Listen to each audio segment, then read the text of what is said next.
ময়নাতদন্ত শেষে লামিয়ার মরদেহ নেওয়া হচ্ছে গ্রামের বাড়ি পটুয়াখালীতে। দাফন করা হবে পারিবারিক গোরস্থানে। ধর্ষণ মামলায় 2 আসামির ডিএনএ নমুনা সংগ্রহ।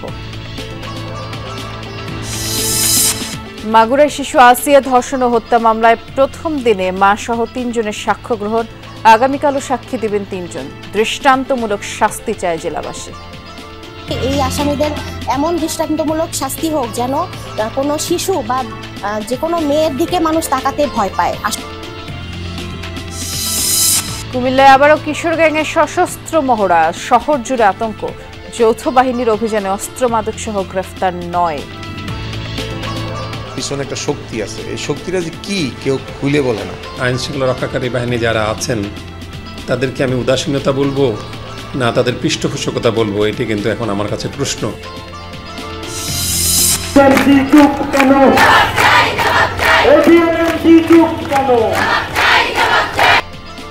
ডিপ্লোমা ইন নার্সিংকে স্নাতক বা ডিগ্রি পাস কোর্স সমমানের দাবিতে বিভিন্ন স্থানে বিক্ষোভ। 6 দফা দাবি আদায়ে কঠোর কর্মসূচির হুঁশিয়ারি পলিটেকনিক শিক্ষার্থীদের।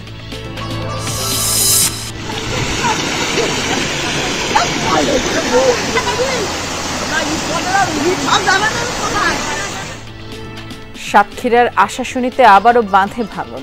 মধ্যরাতের কালবৈশাখীতে উত্তরের কয়েক জেলায় ক্ষয়ক্ষতি, বিদ্যুৎ বিচ্ছিন্ন অনেক এলাকা। প্রচন্ড বাতাস, গাছ একেবারে পড়িয়ে আমার ঘরটা সব চুরমার হয়ে গেল। একদিকে গরম, অন্যদিকে কারেন্ট নেই। তারপরে কিছুক্ষণের মধ্যে দেখি সাপ্লাই পানি শেষ হয়ে গেছে। ভারত ট্রান্সশিপমেন্ট চুক্তি স্থগিত করায় সিলেট বিমানবন্দরে শুরু হচ্ছে কার্গো ফ্লাইট। 60 টন পণ্য নিয়ে আজ স্পেন যাবে প্রথম কার্গো।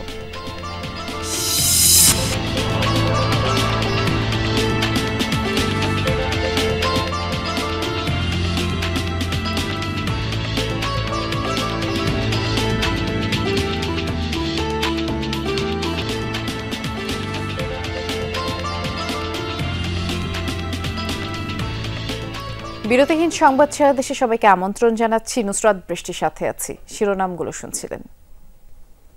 জুলাই আন্দোলনের শহীদের কন্যা লামিয়ার মরদেহ এখন নিজ বাড়ি পটুয়াখালীর পথে।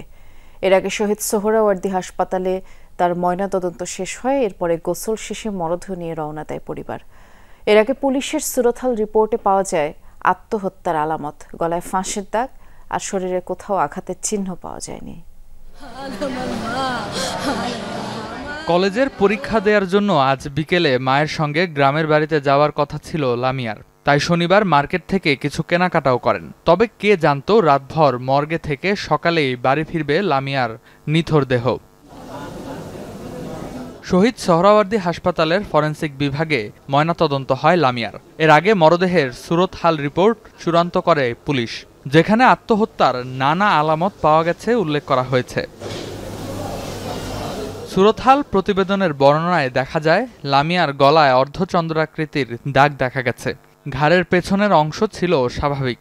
মৃতের 2 পা ও হাত স্বাভাবিক অবস্থায় পান সুরতহালকারী পুলিশ। বুক, পেট, পিঠ ও কোমর স্বাভাবিক অবস্থায় পাওয়া যায়।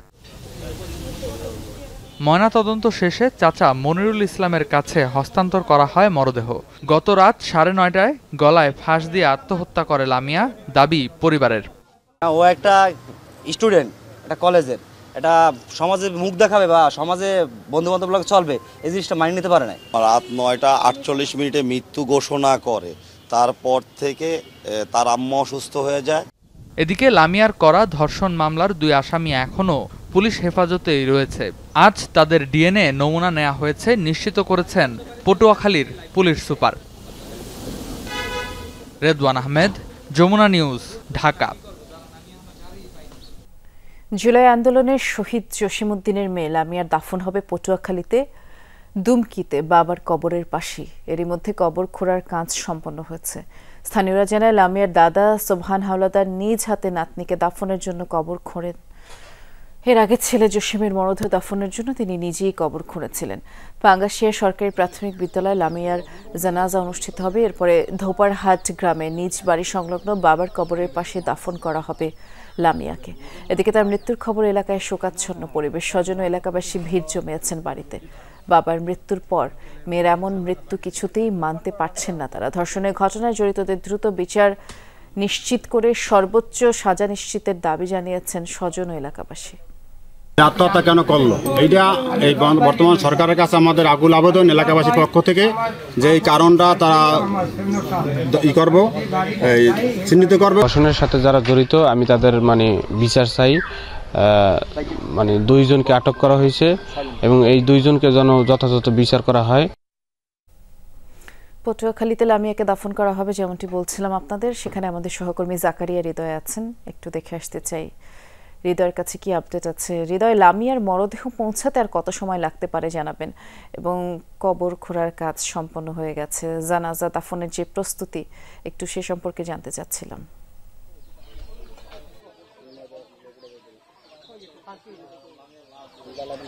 বৃষ্টি, আপনার দ্বিতীয় প্রশ্ন থেকে শুরু করে কবর খোঁড়ার কাজ আপনি দেখতে পাচ্ছেন যে লামিয়ার বাবার যে কবর সেই পরিমাণ কিন্তু সমপরিমাণ ইট গাঁথুনি দিয়ে করা হয়েছে এবং ভিতরে খালি রাখছে। এখানেই তাকে দাপন করা হবে। এটি আর অল্প হয়তো কিছুক্ষণ কাজ করলে এই কাজটি শেষ হয়ে যাবে।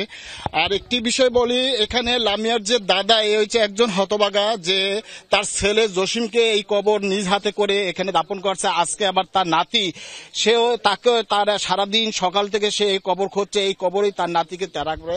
আমরা একটু তার নাতির তার যে অভিজ্ঞতা বা তার যে অনুভূতি, সেই অনুভূতিটি একটু জানার চেষ্টা করবো। কেমন লাগছে আপনার যে ছেলের কবর এবং দাদির কবর, নাতির কবর করছেন? আমি তো হনেন, আমার তো দুঃখ, আবার দুঃখটাই বড় জিনিস। আমি দুঃখ হইয়াও যে আমার জিনিস আমি যদি নিজে হাতে না করি তা আমার একটু ভালো লাগে না।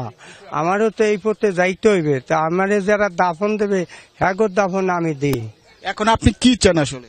আমি চাই আমনের অরাজনী, আমার নাতি তো শেষ হয়ে গেছে, অরাজনী শেষ, আল্লাহ অগো শেষ।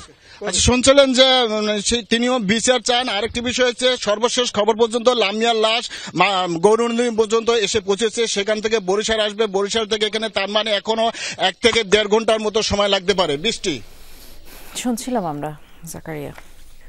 মাগুরায় শিশু আসিয়া ধর্ষণ ও হত্যা মামলার সাক্ষ্য গ্রহণ শুরু হলো আজ। প্রথম দিন সাক্ষী দেন আসিয়ার মা সহ 3 জন। আগামীকাল অসমাপ্ত 1 জন সহ আরো 2 জনের সাক্ষ্য নেওয়া হবে। এর আগে 23 এপ্রিল চার্জ গঠনের মধ্য দিয়ে নৃশংস এই ঘটনার আনুষ্ঠানিক বিচার কাজ শুরু হয়। বোনের বাড়িতে বেড়াতে গিয়ে বোনের শ্বশুর হিটু শেখ ধর্ষণের পরে হত্যা চেষ্টা করে আসিয়াকে।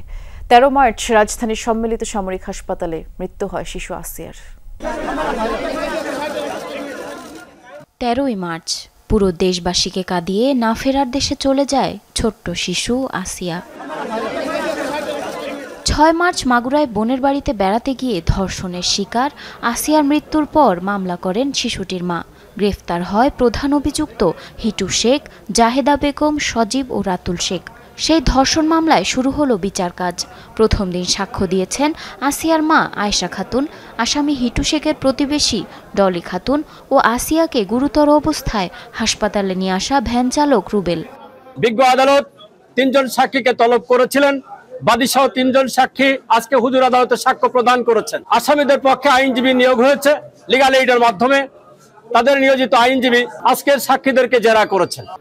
এই প্রক্রিয়ায় আরো কয়েকজনের সাক্ষ্য নেওয়া হবে বলে জানায় সংশ্লিষ্টরা। আগামীকাল 3 জনের সাক্ষী হবে। তো আমরা আশা করি এই মামলাটা জানেন যে নিকৃষ্টতম একটা ঘটনা, সারা বাংলাদেশ সহ সারা দেশ বিশ্ববাসী এই ঘটনাটা দেখেছেন। এবং আমি আগেও যেরকম বলছিলাম যে দ্রুততম সময়ের মধ্যে এই মামলার বিচার কার্য মাগুরাবাসী সহ সারা দেশ সারা বিশ্ব দেখতে পারবেন। গেল 13 এপ্রিল আদালতে চার্জশিট জমা দেয় পুলিশ। চার্জ গঠন হয় 23 এপ্রিল। জড়িতদের দৃষ্টান্তমূলক শাস্তি চায় মাগুরাবাসীও। আপনারা জানেন যে গত তারিখে এখানে এই মামলার চার্জ গঠন হয় নারী ও শিশু নির্যাতন দমন আইনের 9-2 ধারা এবং তৎসহ দণ্ডবিধির 500-201 এবং 506 পার্ট 2। আমরা চাচ্ছি এই আসামিদের এমন দৃষ্টান্তমূলক শাস্তি হোক যেন কোনো শিশু বা যে কোনো মেয়ের দিকে মানুষ তাকাতে ভয় পায়। আসলে এই ধরনের মামলায় যদি এভাবে দ্রুত শাস্তি হয় তাহলে আসামিরা ভয় পায় এবং ভবিষ্যতে আর কেউ এই ধরনের অপরাধ করতে সাহস পাবে না। এরই মধ্যে আদালতে 164 ধারায় জবানবন্দিতে ধর্ষণের কথা স্বীকার করেছে অভিযুক্ত হিটু শেখ।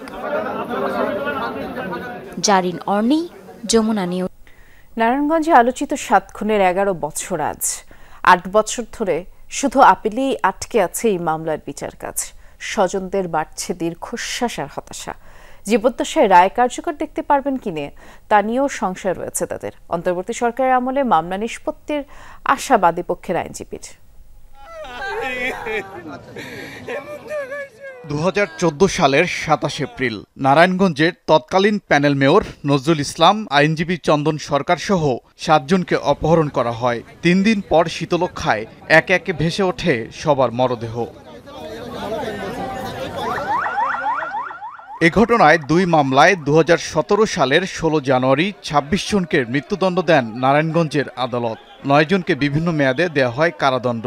রায়ের বিরুদ্ধে উচ্চ আদালতে যায় আসামি পক্ষ। ওই বছরের 22 আগস্ট কাউন্সিলর নূর হোসেন, বরখাস্তকৃত র্যাব কর্মকর্তা তারেক সাইদ সহ 15 জনের মৃত্যুদণ্ড বহাল রাখেন আদালত। বাকিদের দেন বিভিন্ন মেয়াদে সাজা। এরপর থেকে বিচারের অপেক্ষায় স্বজনরা। নিম্ন আদালতের রায় হইল, আমরা ভালোই সন্তুষ্ট ছিলাম যে দ্রুত রায়টা আগাইতেছে। তারপর হাইকোর্টের রায় হইল, কি অপশক্তি আছে হাইকোর্টের পরে ঝুলে থাকে। কোন অদৃশ্য ছায়ার কারণে এই মামলাটা এতদিন আপিল বিভাগে ঝুলে আছে, আমি রাষ্ট্রের কাছে প্রশ্ন রাখতে চাই। 7 খুনের বিচার দ্রুত শেষ করার দাবিতে বিক্ষোভে নেমেছেন স্বজন আর এলাকাবাসী। মানববন্ধন সহ নানা কর্মসূচি পালন করছেন তারা।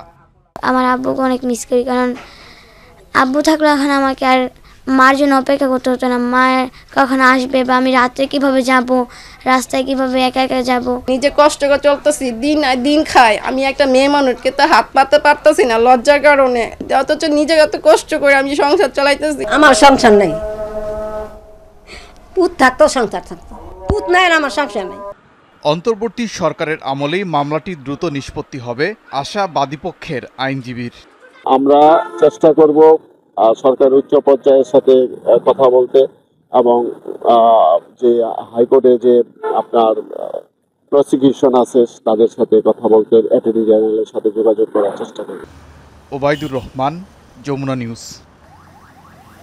ব্যবধানে প্রশাসনের নাকের ডগায় প্রকাশ্যে চলছে কিশোর গ্যাংয়ের অস্ত্রের মহড়া। শহর জুড়ে আতঙ্ক ছড়ালেও প্রশাসনের নীরবতাকেই পৃষ্ঠপোষকতা হিসেবে দেখছে সচেতন মহল। দিন দিন এই সামাজিকভাবে অপরাধ প্রবণতা বাড়ছে। দেশীয় অস্ত্র হাতে এভাবেই কুমিল্লা শহরে আতঙ্ক ছড়ায় কিশোর গ্যাং সিপিকে গ্রুপ। এর আগে 3 জানুয়ারি আতঙ্ক ছড়ায় রতন গ্রুপের সদস্যরা। সম্প্রতি 2 গ্রুপ এক হয়ে জামিনে আসা তানজিম আবদুল্লাহর নেতৃত্বে শহরে অস্ত্রের মহড়া চালায়। শোডাউন ঘিরে আগেই চালানো হয় সামাজিক যোগাযোগ মাধ্যমে প্রচারণা।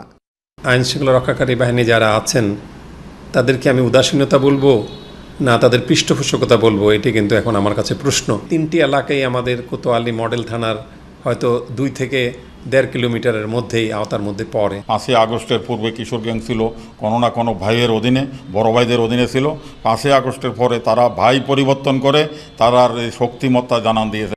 সম্প্রতি মহানগর ছাত্রদলের বিভিন্ন অনুষ্ঠানে সামনের কাতারে দেখা যায় কিশোর গ্যাং নেতা তানজিমকে। পাশাপাশি অস্ত্র হাতে নগরীর রানীর দিঘির পার, তালপুকুর পার, আদালত এলাকাসহ বেশ কয়েকটি অলিগলিতেও দেখা গেছে তাকে। তবে বিষয়টি অস্বীকার করেছে মহানগর ছাত্রদল আর মহানগর বিএনপির সদস্য সচিব।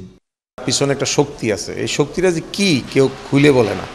অর্থাৎ আগে একটা ছত্রছায়া ছিল, এখন একটা ছত্রছায়া আছে। এই মাদক হচ্ছে এই কিশোর গ্যাংয়ের অন্যতম একটা কারণ। কেউ যদি কিশোর গ্যাং কার্যকলাপ চালাতে গিয়ে ছাত্রদলের সুনাম ক্ষুণ্ণ করার চেষ্টা করে, তার দায় দায়িত্ব জাতীয়তাবাদী ছাত্রদল নিবে না। রাজনীতির সাথে সম্পৃক্ত এমন কোনো ব্যক্তি যদি তাদেরকে কোনো আশ্রয় প্রশ্রয় দিয়ে থাকে বা শেল্টার দিয়ে থাকে, আমি মনে করি যে যদি এটা সাক্ষী প্রমাণ পাওয়া যায়, আমাদের দল কোনোভাবেই এটাকে ছাড় দিবে না। এই ঘটনায় 4 জনকে আটক করেছে পুলিশ। বলছে ফুটেজ দেখে বাকিদের গ্রেফতার অভিযান অব্যাহত রয়েছে।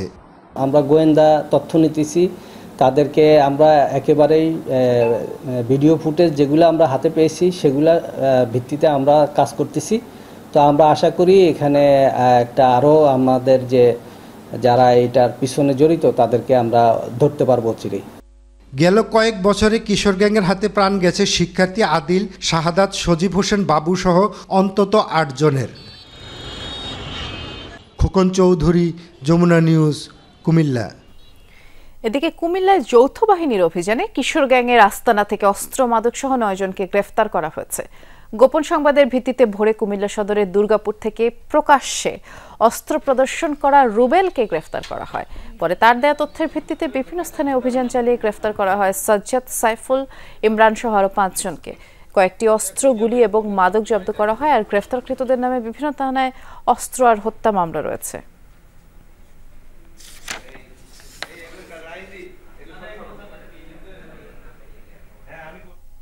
ঝিনাইদহের মহেশপুর সীমান্তে বিএসএফের গুলিতে এক বাংলাদেশি নিহতের অভিযোগ করেছে পরিবার। নিহত ওই যুবকের নাম ওবায়দুল। তিনি যাদবপুর সীমান্তের মধুপুর গ্রামের বাসিন্দা, পেশায় একজন কৃষক। স্বজনদের ভাষ্য, গতরাতে বাড়ি থেকে বেরিয়ে আর ফেরেননি তিনি। সকালে সীমান্ত এলাকায় গুলির শব্দ শুনতে পান স্থানীয়রা। ভারতীয় অংশে পড়ে থাকতে দেখেন মরদেহ। বিজিবি জানিয়েছে, যাচাই বাছাইয়ের পর নিহতের পরিচয় নিশ্চিত হওয়া যাবে।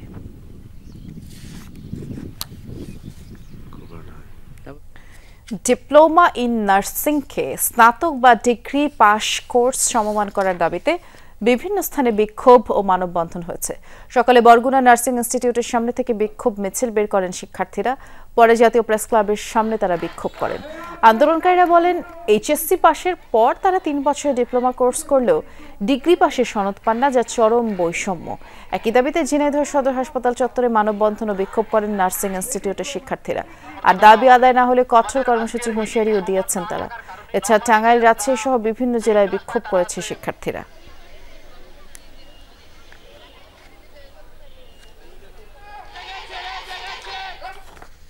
খুলনা ও রাজশাহীতে পলিটেকনিকের শিক্ষার্থীরা 6 দফা দাবিতে বিক্ষোভ মিছিল সমাবেশ করেছে। শিক্ষক কর্মকর্তাদের বাইরে বের করে রেখে প্রশাসনিক ভবনে তালা দেন খুলনা পলিটেকনিকের শিক্ষার্থীরা এবং 6 দফা দাবিতে আন্দোলনে নামেন তারা। 2021 সালের নিয়োগপ্রাপ্ত ক্রাফট ইনস্ট্রাক্টরদের সংশ্লিষ্ট প্রতিষ্ঠান থেকে দ্রুত স্থানান্তর সহ দাবিগুলো বাস্তবায়ন চান তারা, অন্যথায় আন্দোলন চালিয়ে যাওয়ার হুঁশিয়ারি দেন। রাজশাহী পলিটেকনিক ইনস্টিটিউটেও বিক্ষোভ আর সমাবেশ হয়েছে। মিছিল নিয়ে পুরো ক্যাম্পাস প্রদক্ষিণ শেষে প্রশাসনিক ভবনের সামনে শিক্ষার্থীরা সমাবেশ করেন। জানান, শিক্ষা মন্ত্রণালয়ের গঠিত 8 সদস্যের কমিটির বৈঠকে ইতিবাচক সাড়া না পাওয়া গেলে কঠোর কর্মসূচি ঘোষণা করা হবে। রাজশাহী পলিটেকনিক ইনস্টিটিউটের একাডেমিক এবং দাপ্তরিক কাজও বন্ধ রয়েছে।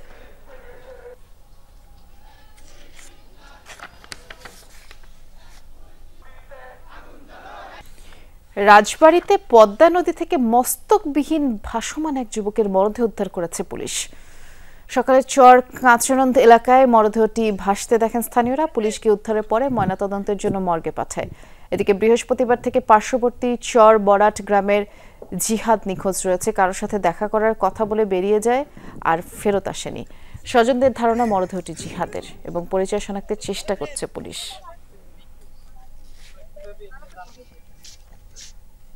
সাভারে অন্তঃসত্ত্বা পোশাক শ্রমিক তানিয়া আক্তার হত্যা মামলায় স্বামী সোহাগ মোল্লাকে গ্রেফতার করেছে পুলিশ। দুপুরে সংবাদ সম্মেলনে পুলিশ জানায়, শনিবার রাতে আশুলিয়া থেকে তানিয়ার দ্বিতীয় স্বামী সোহাগ মোল্লাকে গ্রেফতার করা হয়। প্রাথমিকভাবে জিজ্ঞাসাবাদে পারিবারিক কলহের জেরে হত্যার কথা সোহাগ স্বীকার করে। আর 7 দিনের রিমান্ড চেয়ে সোহাগকে আদালতে পাঠানো হয়েছে। গত 25 এপ্রিল সাভারের বিরুলিয়া থেকে তানিয়ার মরদেহ উদ্ধার করে পুলিশ। অজ্ঞাতনামাদের আসামি করে সাভার মডেল থানায় মামলা করে তানিয়ার বাবা। শারীরিক সম্পর্ক করার এক পর্যায়ে সে তাকে গলা চিপে ধরে শ্বাসরোধ করে। শ্বাসরোধ করার ফলে মৃত্যু নিশ্চিত করার জন্য ওই তানিয়ার ওড়না দিয়ে তার গলায় পেঁচিয়ে তাকে একেবারে নির্মমভাবে মেরে ফেলে। সাতক্ষীরার আশাশুনিতে এবার শ্রেওলা ইউনিয়নের খোলপেটুয়া নদীর বাঁধে ভাঙন দেখা দিয়েছে। এতে করে লোকালয়ে পানি ঢুকছে। দুপুরের দিকে নাসিমাবাদ বেলিয়াখালী এলাকায় বেড়ি বাঁধে ভাঙন দেখা দেয়। ছিদ্র দিয়ে পানি ঢুকতে থাকে লোকালয়ে। ঘটনাস্থল পরিদর্শন করে প্রয়োজনীয় ব্যবস্থা নেওয়ার কথা জানিয়েছে পানি উন্নয়ন বোর্ড। এদিকে শ্যামনগর উপজেলার সিংহরতলী এলাকায় চুনকুড়ি নদীর বাঁধ ঝুঁকিপূর্ণ অবস্থায় রয়েছে। যে কোনো সময় ভেঙে পানি ঢুকতে পারে লোকালয়ে। বাঁধ রক্ষার জন্য কাজ করছে পানি উন্নয়ন বোর্ড।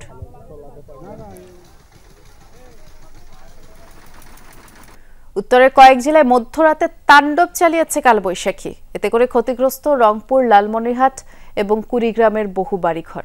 উপড়েছে গাছপালা, বিদ্যুতের খুঁটি, বিদ্যুৎ বিচ্ছিন্ন অনেক এলাকা। শনিবার মধ্যরাতে দুদফা কালবৈশাখীর তাণ্ডব, এতে লণ্ডভণ্ড কুড়িগ্রামের বিভিন্ন এলাকা। উপড়েছে অসংখ্য গাছপালা, পড়েছে সড়ক রেল লাইনের ওপর, এতে ব্যাহত চলাচল, ভেঙেছে বিদ্যুতের অনেক খুঁটি, এতে বিঘ্নিত বিদ্যুৎ সরবরাহ, ক্ষতিগ্রস্ত কাঁচাপাকা বহু ঘরবাড়ি, ব্যবসা প্রতিষ্ঠান। প্রচন্ড বাতাস, গাছ একেবারে পড়িয়ে আমার ঘরটা সব চুরমার হয়ে সামনে একটা গাছ করছে আর এদিকে রোয়াল কারেন্টের পোল ভাঙি গেছে। একদিকে গরম, অন্যদিকে কারেন্ট নেই, তারপরে কিছুক্ষণের মধ্যে দেখি সাপ্লাইয়ের পানি শেষ হয়ে গেছে। কালবৈশাখী তাণ্ডব চালিয়েছে লালমনিরহাটেও। লণ্ডভণ্ড আদিতমারি ও কালীগঞ্জ উপজেলার অন্তত 15টি গ্রামের বহু বাড়িঘর, উপড়েছে অসংখ্য গাছপালা, বিদ্যুতের খুঁটি, এতে বিদ্যুৎ সংযোগ বিচ্ছিন্ন হয়ে পড়ে গোটা জেলা। বুড়িমারি সড়কে গাছ ভেঙে পড়ে কয়েক ঘন্টা বন্ধ ছিল যানবাহন চলাচল। বিশাল হারে একটা তুফান আসছে, আসার পরে গাছটা রোডের মধ্যে পড়ে গেছে, বিশাল ক্ষয়ক্ষতি হয়ে গেছে, পোল ভাঙি গেছে এবং বিরাট গাছ উল্টি পড়ছে, গাড়ি ঘোড়া চলতে পারছে না। ঝড়ে ক্ষয়ক্ষতি হয়েছে রংপুরেও। গঙ্গাচড়া, কাউনিয়া ও পীরগাছায় ভেঙেছে টিনের ঘর, উপড়েছে গাছপালা আর বিদ্যুতের খুঁটি, দিশেহারা ক্ষতিগ্রস্তরা। বেলতলী এলাকায় সড়কে গাছ পড়ে কয়েক ঘন্টা যান চলাচল বন্ধ ছিল। কালবৈশাখীর আঘাতে ক্ষতিগ্রস্ত হয়েছে চরাঞ্চলের সবজি, ভুট্টা সহ বিভিন্ন ফসলের ক্ষেত। ওবায়দুর রহমান, যমুনা নিউজ। ভ্যাপসা গরমের পরে ঝোড়ো হাওয়া সহ বৈশাখী বৃষ্টিতে ক্ষতির মুখে পড়েছেন নোয়াখালীর 6 উপজেলার কৃষক। বোরো ধানের ক্ষেতে পানি জমায় তাদের বাড়তি ঝামেলা পোহাতে হচ্ছে। কিছু কিছু জায়গায় ভেজা ধানে পচন ধরেছে, এতে করে ধানের চারা বেরিয়েছে। আর ক্ষতি কমাতে কৃষকদের পরামর্শ দিচ্ছে জেলা কৃষি অফিস। কয়েকদিনের টানা বৃষ্টিতে তলিয়ে গেছে নোয়াখালীর 6 উপজেলার কৃষি জমি। বোরো ধানের ক্ষেতে জমেছে হাঁটু পানি। ধান পাকতে শুরু করায় গত সপ্তাহ থেকেই ফসল কাটতে শুরু করেন কৃষকরা। কাটা হয়েছে প্রায় 40% ফসল। তবে বৃষ্টিতে থমকে গেছে সকল আয়োজন। জমে থাকা পানিতে ভিজে পচন ধরেছে বোরো ধানে, বেরিয়েছে নতুন চারা। এছাড়া জমি থেকে পানি সরিয়ে ধান তুলতেও গুনতে হচ্ছে বাড়তি অর্থ। ভালো ফলন হলেও লোকসানের শঙ্কায় কৃষকের চোখে মুখে এখন শুধুই হাহাকার। ধান নষ্ট হয়ে গেছে, ধান পাকিয়ে গেছে, এখন ধান কাটতে পারছি না। এখন মেশিন দিয়ে পানি হিসিয়ে ধান কিনে কাটুম বইতে পারি না। পানির কারণে মেশিন নামতেছে না, মেশিনের কারণে ধান নিতে পারতেছে না। ভিজে গেছে যখন এটা কাটি আর রাখছে, এটা তো পানি ভিতরে আসছিল। তো এখন আবার শুকনাতে যখন ধান মাড়াই করছি, মাড়াই করার পরে এগুলা চারা আসে গেছে। কাটতে সমস্যা, যে জায়গাত লাগতে 1 গাবুর, এই জায়গাত লাগে যান 2 গাবুর, খরচ বাড়ি গেছে। মাঠ পর্যায়ে প্রতিনিয়ত খোঁজ খবর নিচ্ছেন কৃষি অফিসাররা। ক্ষতি কমাতে কৃষকদের পরামর্শ দিচ্ছে জেলা কৃষি অফিস। বৃষ্টিপাতের সম্ভাবনা সামনেও আছে। 80% কাটলে যাতে দ্রুত গতিতে কেটে বাসায় নিয়ে আসে। মাঠে অনেক সময় কৃষক শুকানোর জন্য রাখে, যাতে না করে। এটা আমাদের উপসহকারী কৃষি অফিসার, উপজেলা কৃষি অফিসার এবং আমরা জেলা থেকে এই নির্দেশনা দিয়ে যাচ্ছি। চলতি বছর জেলার 1,04,086 হেক্টর জমিতে বোরো ধানের আবাদ হয়েছে। উৎপাদন লক্ষ্যমাত্রা 4,80,000 টন। সাইফ আহমেদ, যমুনা নিউজ। জামালপুরে সরকারিভাবে বোরো ধান চাল সংগ্রহ অভিযান শুরু হয়েছে। সকালে সিংহজারি খাদ্য গুদামে ধান চাল সংগ্রহ অভিযান উদ্বোধন করেন অতিরিক্ত জেলা প্রশাসক ইফতেখার ইউনুস। সংশ্লিষ্টরা জানিয়েছেন, চলতি মৌসুমে জেলায় 41,835 মেট্রিক টন সিদ্ধ চাল, 8,931 মেট্রিক টন ধান সংগ্রহের লক্ষ্যমাত্রা রয়েছে। 49 টাকা কেজি দরে চাল, 36 টাকা কেজি দরে ধান সরবরাহ করবেন 214 জন চালকল মালিক ও কৃষক। একজন কৃষক সর্বোচ্চ 3 টন ধান সরবরাহ করতে পারবেন। ভারত ট্রান্সশিপমেন্ট চুক্তি স্থগিত করায় রফতানি বাণিজ্যের সম্ভাবনার দুয়ার খুলছে সিলেট ওসমানী আন্তর্জাতিক বিমানবন্দরে। আজ থেকে কার্গো ফ্লাইট শুরু হচ্ছে এবং প্রথম দিন 60 টন তৈরি পোশাক নিয়ে স্পেনের উদ্দেশ্যে ছেড়ে যাবে প্রথম কার্গো। তবে প্যাকেজিং হাউস না থাকায় কষ্ট রয়েই গেল সবজি রফতানিকারকদের। সব সুবিধা থাকার পরও 2022 সাল থেকে অব্যবহৃত পড়েছিল আন্তর্জাতিক মানের এই কার্গো হাউসটি। ভারতের সাথে ট্রান্সশিপমেন্ট চুক্তিতে প্রতি সপ্তাহে 600 টন বা 18% তৈরি পোশাক রপ্তানি হতো কলকাতা আর দিল্লি বিমানবন্দর দিয়ে।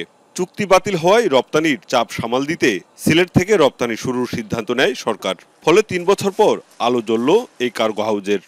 অনেক স্টেক হোল্ডার যারা আগ্রহী তারা বিভিন্নভাবে খবর নিয়েছেন, যারা অপারেটর তারা খবর নিয়েছেন। আমরা চেষ্টা করেছি প্রতিনিয়ত তাদেরকে প্রয়োজনীয় তথ্য সরবরাহ করতে, যাতে তারা উৎসাহিত হন এবং আমাদের এখান সিলেটের যে এত সুন্দর একটা কার্গো কমপ্লেক্স এটা যেন চালু হয়, সিলেটের অর্থনৈতিক স্বপ্ন পূরণে যেন এটা অবদান রাখতে পারে। ওসমানী আন্তর্জাতিক বিমানবন্দর কর্তৃপক্ষ জানায় কার্গো হাউসটিতে RA3 প্রোটোকল এবং EDS স্ক্যানিং প্রযুক্তি রয়েছে। RA3 ক্যাপাসিটি প্রোটোকল সম্পন্ন একমাত্র স্টেশন হচ্ছে ঢাকা এক্সপোর্ট। আমাদের এটা কিন্তু বাংলাদেশের দ্বিতীয়। রপ্তানির সুবিধা চালু হলেও মধ্যপ্রাচ্য, যুক্তরাজ্য ও যুক্তরাষ্ট্রে সিলেটের রপ্তানিযোগ্য পণ্য, সবজি ও ফলমূল পাঠানোর জন্য প্যাকেজিং হাউস সুবিধা নেই। তাই ভরসাস্থল ঢাকার সেই শ্যামপুরি। অনেক আমাদের সবজি এবং ফল এগুলা আমাদের সিলেট থেকে রপ্তানি হয় এবং এটার সম্ভাবনা আছে লন্ডনে এবং আমেরিকায়, মধ্যপ্রাচ্যে আমাদের সিলেটের প্রচুর মানুষ, আমাদের কমিউনিটি আছে। এই সরকারের মাধ্যমে দ্রুততার সাথে শাকসবজি ফলমূলের জন্য একটা প্যাকেজিং হাউস কৃষি মন্ত্রণালয় যেটা খামার বাড়ি করে দেয়। যদি লং টার্ম 2-3 বছর লাগে, তাই শর্ট টার্মের জন্য একটা বাড়ি ভাড়া নিয়েও আমাদের একটা ওয়্যারহাউস করলে আমরা আগামী সিজন থেকে ধরতে পারবো শাকসবজি, কাঁঠাল, আম সহ যেগুলো রপ্তানি হয়। তাদের মতে বেসরকারিভাবে প্যাকেজিং হাউস তৈরিতেও রাজি রপ্তানিকারকরা, শুধু প্রয়োজন সরকারি সিদ্ধান্ত। মাহবুব রহমান রিপন, যমুনা নিউজ, সিলেট। রাজশাহীতে এবার বড় গাছে আমের ফলন কম হলেও ছোট গাছে বেশি। গ্রীষ্মের প্রখর রোদে গুটি ঝরছে, চৈত্র বৈশাখে সব এলাকায় কাঙ্ক্ষিত বৃষ্টি না হওয়ায় চিন্তিত চাষিরা। আবার যেসব এলাকায় বৃষ্টি হচ্ছে সেখানে আবার কাল বৈশাখী নিয়ে শঙ্কা রয়েছে, যার ফলে গাছে গুটি টেকানোই এখন আম চাষিদের প্রধান চ্যালেঞ্জ। বাগানের আম পরিচর্যায় ব্যস্ত সময় কাটাচ্ছেন আম চাষিরা। খানিকটা দুশ্চিন্তার ছাপ তাদের কপালে। রাজশাহীতে এবার 19,600 হেক্টর জমিতে আম উৎপাদনের লক্ষ্যমাত্রা ধরা হয়েছে 2,60,000 মেট্রিক টন, যা গত বছরের সমান। তবে শুরুতেই গাছে মুকুল কম আসা আর খরায় গুটি ঝরে বাড়িয়েছে চাষিদের উদ্বেগ। অতিরিক্ত খরা বৃষ্টি না হওয়ার কারণে গাছে মুকুল থেকে আম এবার উৎপন্ন হয় না এবং আম ঝরে পড়ে গেছে। আমাদের এখানে তো বৃষ্টি হয় নাই অনেক দিন ধরে, একটু সিটিবিটি বৃষ্টি হয়েছিল, এই কারণে ফলগুলো টিকে নাই। মুকুল কমের কারণে আমও কমে বাড়ে, আর আবহাওয়াটা খুব খারাপ, ওয়েদার যদি ভালো হতো তাহলে আমটা ভালো হতো। চাষিরা বলছেন বাগানের প্রায় 50% গাছে এবার গুটি এসেছে, তা ধরে রাখতে আপ্রাণ চেষ্টা চালাচ্ছেন তারা। শেষ পর্যন্ত আবহাওয়া অনুকূলে থাকলে আমের ভালো দাম মিলবে বলে আশা করছেন। এবার বড় গাছ থেকে ছোট গাছে গুটি বেশি ছিল, এই জন্য গুটিগুলো আপনার হচ্ছে যে ছোট গাছেই অধিক পরিমাণ আম আসছে আর বড় গাছ আসে নাই। গুটি অনুযায়ী ভালো ফলন হবে এখন পর্যন্ত আশা করা যায়। ঝড় যেহেতু হয়নি, ঝড় যদি হয় তারপরে কি হচ্ছে এটা বলা যাবে না। ফল গবেষণা কেন্দ্রের কর্মকর্তারা বলছেন তীব্র খরায় আক্রান্ত হলেও এখন পর্যন্ত গাছে যে পরিমাণে গুটি রয়েছে তার একটি অংশ ক্ষতিগ্রস্ত হতে পারে কাল বৈশাখীতে। তাই গুটি টিকিয়ে রাখতে দ্রুত ছত্রাকনাশক ও কীটনাশক স্প্রে ও গাছের গোড়ায় পানি সেচ দিতে হবে। এই মুহূর্তে যেসব এলাকায় ইতিমধ্যে বৃষ্টিপাত সংগঠিত হয় নাই সেখানে এখনও কিন্তু এই সেচ প্রদান কার্যক্রম অব্যাহত রাখতে হবে। 15 দিন অন্তর অন্তর এই আম পাড়া অর্থাৎ আম হারভেস্ট করার 20 থেকে 25 দিন আগে এই সেচ কার্যক্রম বন্ধ করতে হবে। কাঙ্ক্ষিত উৎপাদন পেলে অন্য বছরের মতো এবারও এ অঞ্চলের আম দেশের বাজারের পাশাপাশি বিদেশে রপ্তানির সুযোগ পাবেন বলে আশা চাষিদের। তারেক মাহমুদ, যমুনা নিউজ, রাজশাহী।